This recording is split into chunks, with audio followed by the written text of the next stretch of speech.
from The Signature, a division of Esquire Bank Studios. This hour of the Shaun Thompson Show is sponsored exclusively by DonleyAuctions.com. They need your guns. Sell for top dollar. DonleyAuctions.com. I love America. I love the Constitution. I love the First Amendment. I want to carry and all else. I love property. And let me tell you something. If you care about your country, read Ludwig von Mises and the 6 lessons of the Austrian Economic School, motherfuckers.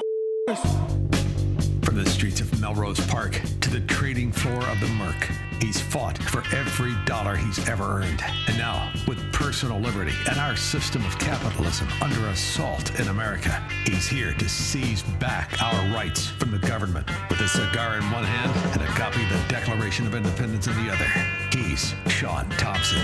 And this is the Shaun Thompson Show.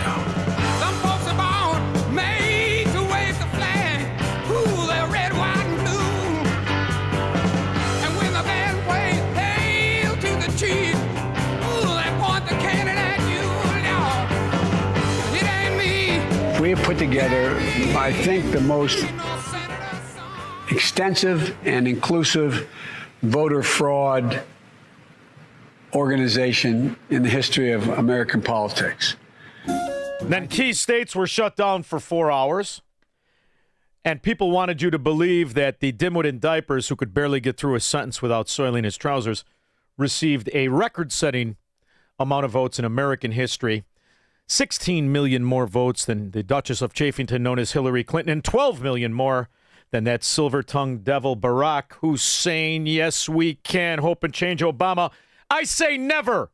They stole it, and we're from Chicago where they brag about stealing elections. My next guest, however, fights for America from the principle of its law. He's like the spotted owl, a lawyer who wants the law to be the shield of the citizen versus the spear of the government. He serves as the vice president for legal affairs at Landmark Legal Foundation, the most important legal foundation organization in America today. Michael J. O'Neill, how are you, handsome? I'm great. How are you doing, buddy? Well, I'm celebrating a little bit, but, you know, this is what happens when your standards are low, right? It's like a battered housewife. When your husband comes home and doesn't punch you in the face, you think it's going to be a good night. So, do I celebrate the Supreme Court Justice mail-in ballot, or is it just recognizing that, yeah, they stole the presidential election and probably Senate seats, congressional seats, and everything else? Well, a couple things. I think we can celebrate that, but let's temper this, unfortunately, is that the mail ballot regulation that was finalized and published in the Federal Register today has been immediately challenged in, surprise, surprise, the exact same court up in Massachusetts that initially entered the injunction prohibiting the executive order that the Supreme Court was forced to rule on. So was it the same lawyers? Was it that guy who looks like a thumb? Yeah. Or it's the same. It's the same cast of characters. It's the same court. We knew this was going to happen. What we had here, what the Supreme Court did from a principle standpoint was correct and was the proper way. You have to approve of the process. And what the Supreme Court did was recognize the simple fact that an executive order directing administrative agencies to do something is not an injury. There's no injurious effort. There's nothing. There's no action, final action subject to challenge. You know, we always are talking about. You and I have had this conversation extensively about standing. That there has to be an actual cognizable injury. Yes, and of course, what the Supreme Court recognized was that all the president's executive order did was direct administrative agencies to do things. It directed the U.S. Postal Service to issue a rule about mail ballots, taking steps to enhance security regarding mail ballots. And we can talk about that in a second. It also, the executive order also directed the Department of Justice to prioritize prosecutions of individuals or states that abet illegal or improper fraudulent mail ballot voting. And also, it also prioritized the security of mail voting. It recognized that mail voting is an insecure process. So there wasn't any final action, administrative action under the executive order. And the court recognized that. 6 of the justices did that. But look at the problems beforehand. You had an injunction in place on an executive order. This is intruding on the power of the president to administer his agency, to effectually function as the president of the United States. So that was why it was abhorrent. Now we can get into the substance of the mail ballot rule, and this is again a necessary rule that's promulgated by the Postal Service that increases security of mail ballots. What does it do? It simply requires that you have a tracking code and a stamp on mail ballots. And it also requires that the U.S. Postal Service compile lists of eligible citizens and shares those lists with states so that they can ensure that their mail ballot lists that they're sending mail ballots out to have eligible voters. Of course, that's not enough. The left has of course, instituted an immediate challenge to that rule. So two things that I want to touch upon. I think it's very important. Yeah. Minnesota voted last week to let dead people remain on the voter rolls, not take off. The motion was put forward to remove dead Minnesotans from the voter rolls, and the state reps voted to not remove them. That's number one. Number two, I have a story I played yesterday of 6 post office workers that were convicted or were indicted and proven to have stolen $23 million in 8 months. So you see where I'm going with this.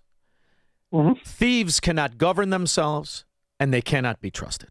So what you're going to tell me is that's federalism. And if you get enough crooks, and keep in mind I'm from Illinois, enough scallywags, they can technically carve out a legal pathway to have always and forever the hanging chad of fraud in our voting system. Can't they?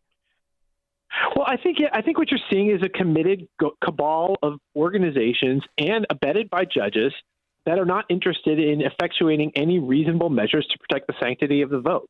I mean, you're seeing it at every single effort, no matter how reasonable that certain states, again, some states try to institute reasonable protections. Arizona, for example, is doing this just right now. There's a case in front of the Supreme Court, Mi Familia Vota, involves Arizona's reasonable measures to identify and remove non-citizens from its voting rolls, and it's been challenged.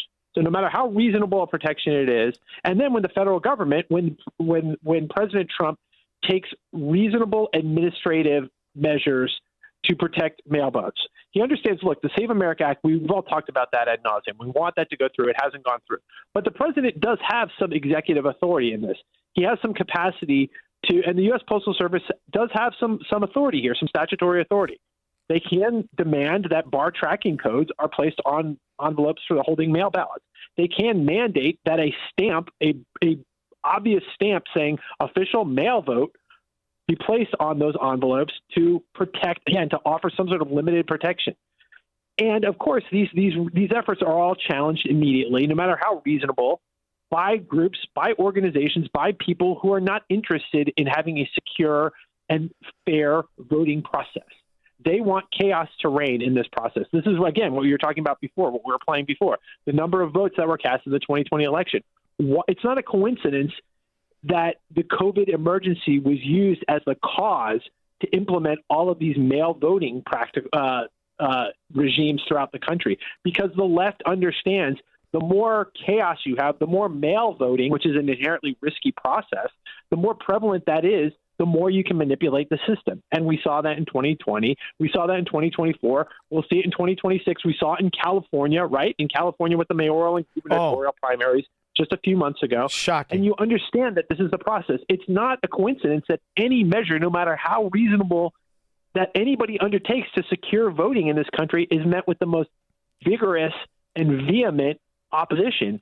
And again, it's sophisticated parties. We're not talking about dummies who are launching these challenges. We're talking about sophisticated parties who know exactly what courts to bring these challenges in to get these measures set aside. You know, the issue of the destruction of the character of America coincides with the massive influx in debt, and what we've lived through these last 17 years, 18 years, is areas that benefit greatly from stealing elections, from policies of debt created in order to bail them out. COVID was the greatest example of all, but it continues, and now these areas are ran through the COVID money. So they need more thievery, more failure, more policy.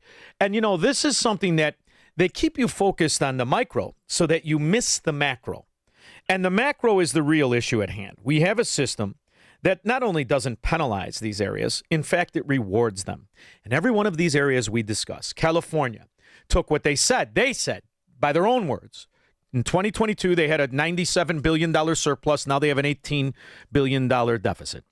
They've squandered the money. I've got cuts of Gavin Newsom bragging about how he was selling high-speed rail in 2014. He didn't even know what the frack it was. They lied about the numbers, and the money has quadrupled since then.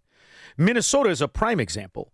The money that has been stolen there could be 80% of the $19 billion that was allocated towards funding for seniors, for babies, for food, for all kinds of things. Right. And there are, even though we have this evidence, and we're arguing about the micro, the ballots, well, of course they steal it. Hello, they've been bragging about it for years. What can we do on the macro level? And to me, it has to be that Donald Trump is the only one that can do it, is to tie the bailout of the welfare thievery states like Illinois, like New Jersey, like New York, like California and Minnesota specifically, and just say, we're not going to give you the money. We believe you stole the money. We stole the elections. We believe you now have used your judges that you've articulated. And you and I've played the judges. 3 separate female judges in Minnesota vacated verdicts that were guilty after being adjudicated by a jury of their peers. And they threw them out. And they overturned Somalians. We've got Somalians that are given bail and they go back to Somalia and we have to hunt them down. So at a certain level, you have to stop the money because you can't have crooks enforce law, even if you give them a robe. Like I said, I'm from Chicago. You can't do it. So what do you do? And the only thing that we can do is the money, because ultimately one of the responsibilities of the president, as the president, isn't to just manage the laws. It's also to oversee that we're not being robbed. Can he stop sending the money? Because these states all are running a Ponzi scheme that would make Enron blush. Just stop sending the money. Withholding, I mean, there's some conditional powers that he has to withhold federal funds in absence of compliance with federal authority. And I think that's a reasonable tool. Also, one other thing I want to add is the immigration system, too. I mean, the president has a lot of powers regarding regarding and I think you've seen those largely been affirmed by the Supreme Court repeatedly. You know, I mean, when it comes to withholding, removing TPS status, the court said, yes, the president has this authority. Designating, removing, again, refugee status. Enforcing our nation's immigration laws. The president has a lot of power under the Alien Enemies Act, right? He has power to identify, designate international terrorist organizations and remove those individuals who are members of that. So you've seen that affirmed. And I think, and you're also seeing, look, additional measures here. I think right now the administration says they have canceled all visas into this country. I think the H-1B visa program is rife with fraud. I think there's another program I think I've talked about briefly on your show called the Optional Practical Training Program, which allows students in F-1 visas to enroll in jobs post-completion in certain jobs programs in the United States post-graduation. That's rife with fraud. You're seeing it in every one of these programs. And what you're talking about, Medicare, Medicaid, rife with fraud. The amount of fraud is just truly astounding. I think designating prioritizing prosecutions of fraud in the federal system is necessary. I think you have the vice president who's head of a fraud task force who's been tasked with rooting out this fraud. Of course, you don't get any help from Congress. You don't get any codification of the DOJ recommendations. You don't get any reforms. You're talking about big picture stuff. And we've talked about this probably before. You don't get any serious measures to reform Social Security or Medicare, which is necessary, which, of course, we're facing a cliff on that in 2034, to actually try to address the fiscal cliff we're all falling towards. I've kind of given up on that. Where I'm kind of hopeful for is identification of the fraud. This is the low-hanging fruit. You've identified, just in talking to me, several, tens and hundreds of billions of dollars in fraud. That's a good start, right? Let's start there and then see if we can work our way back. And, we are living, and we have been for many years, a cold civil war. There's no question about it in the country. And when I watch the almost the arrogant bragging of getting away with crime by Ellis in Minnesota as he is trying to sue Texas to extradite an ICE agent. And Abbott says we're not going to do it. I'm going to tell you, I go back and forth a lot. I deal with a lot of people who are in the South. I think it's really getting to a boiling point where it's been overwhelming evidence that these states that are run by these thieves, specifically Minnesota, Illinois, California, New York, are violating the agreement of any kind of civilized republic. And at a certain point, I wonder how you think it's going to play out if they get away with it in these states. And Ileana Omar is at the root of a tremendous amount of this. She's proven to have frauded her own immigration paperwork to marry the brother to the rest of it. I mean, there are people getting arrested. I just have a By the way, I think she's actually under federal investigation right now. Absolutely. So, and you know, we're to the point people want to see these people arrested. That's where I was going with it. Yeah, I see that too as well. I mean, there's certain frustrations from the law-abiding people in our country that saying, where's the accountability here? And again, I share those frustrations at certain points. You know, I think we've talked about the Fauci situation and the lack of accountability there, and then other individuals who seem to be implicated in some of this endeavors that we're talking about. But again, it would go a long way if we could see some actual accountability, some indictments of some of these folks. And I'm with you there. I love Blanche. I do. I mean, I think for a guy who's never been in this position, he has indicted. He has orchestrated more arrests in a shorter period of time than anybody in my recent memory. And there's a lot going on with COVID. We've got a state rep in Massachusetts was picked up this morning. You got a mayor that was arrested. He thought he was going to get away with it because the reality is they have the perfect scam, Michael. They have these little fiefdoms, and people get used to it, right? Like my very own. Mm-hmm. In Chicago, you get used to it. Everybody knows it's a scam. You got the feather-bedded jobs. You got the ghost jobs. You got the that. But ultimately, the Lone Ranger or the White Hat is supposed to be the federal law enforcement agencies. And they are making progress around the country, but that news is not getting out there. It almost seems as if it's intended to bring up the temperature of the country. Because as I speak to you, California, they arrested a woman running for Congress, or indicted a woman running for Congress, and arrested her. She's out on bail. So you have politicians coast to coast that Florida are being picked up. Yeah. Yeah, there was a Democrat congresswoman who was indicted as well just recently down in Florida. Oh, she's my favorite with the $200,000 ring on that she posed in the picture with. It's fantastic. Yeah, I think so. Yeah. One other thing I was thinking of is, again, you're right. And there is good look.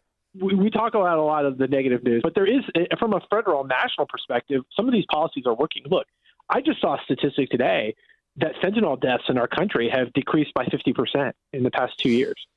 So you're talking about 80,000 to 40,000 people, 80,000 dying 2 years ago of fentanyl overdose deaths. Now it's down to 40,000. That's progress. I mean, I think that's directly attributable to the border enforcement policies of the administration. So, Michael, right? So you've got it's huge. You've got murders that are at a historic 70-year low.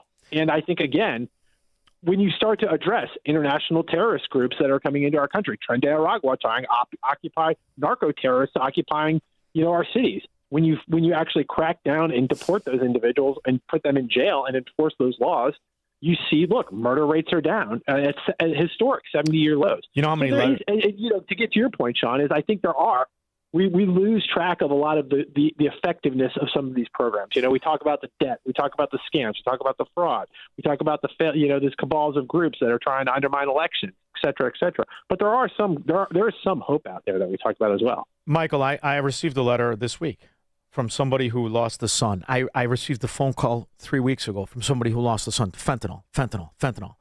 And I cannot stomach.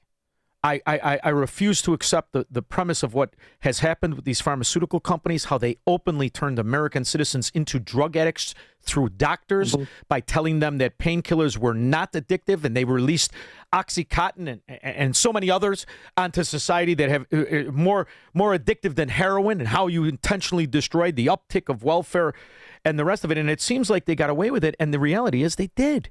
They pay a fine to whom? I wanted to talk to you about Meta, but in a way I am talking to you about Meta because it's all the same. These individual states sue the player that they say is a bad player. The company, whether it's pharmaceutical or Meta, settles with the states. Who gets the fracking money? The people who were harmed get no money. The state gets the money. Yeah.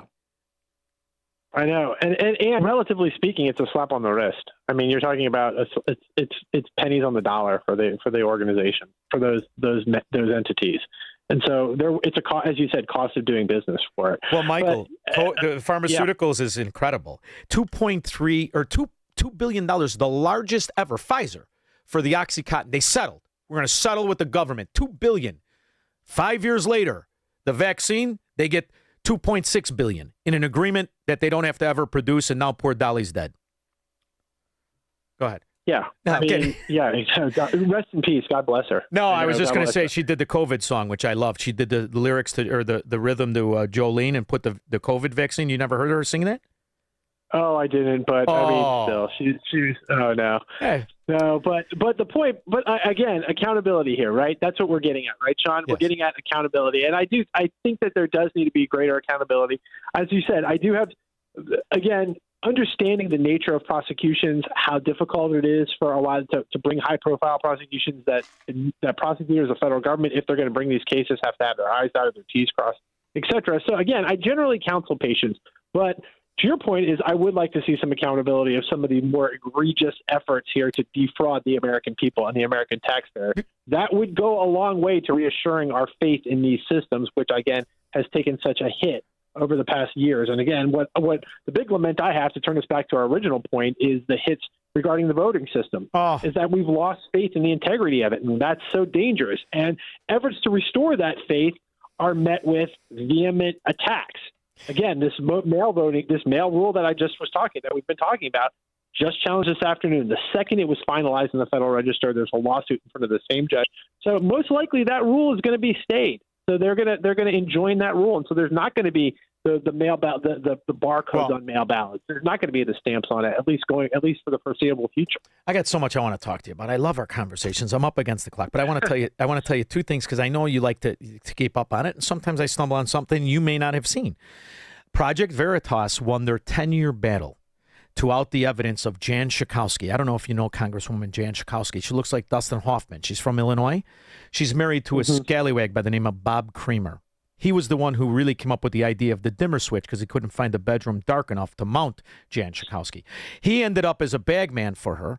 He was the one who paid the assets in Chicago to start fights with the Trump supporters that shut down the rally at UIC back in 2016. Okay? So Project Veritas has all this evidence of him on investigative reporting, like hidden camera stuff. And all the lawyers come out from Chicago, sue him. 10 years, they won the case. Well, now the evidence out, but who gives a rip? It was 2016, and now they slow played the trial. That's another problem we put up with.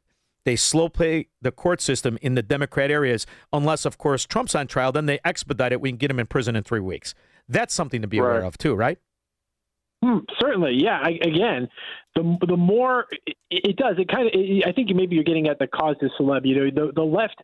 We were kind of talking about this. They never talk about, and the media generally doesn't talk about some of the positive news that comes out. We never hear about Venezuela, right? I guess Venezuela must be going okay, because we never hear about it. Well, let me know if we can get a condo there. We open up a Landmark Legal out there. No, I mean, but again, it must have been worth its effort. Again, you hear. What do we hear about? You're talking about this sort of stuff. The ballroom. That's another case that gets a lot of disproportionate amount of press. Yeah. And the only reason I think it's worth talking about the ballroom. First of all, the reason I think it's important to talk about the ballroom is the fact that we're actually having to talk about it. The fact that the Supreme Court actually had to weigh in on this nonsensical challenge. Yeah. This is the nonsense. And it's like whack-a-mole, right? Any executive action that the president takes, no matter how reasonable. Now, again, look, I'm not going to say that Donald Trump is right all the time. There's plenty of instances where there's disagreements. And are there instances where he is probably overreaching regarding his executive authority? Certainly. However, I can guarantee 100% where he's not overreaching in his executive authority. That's construction of a ballroom.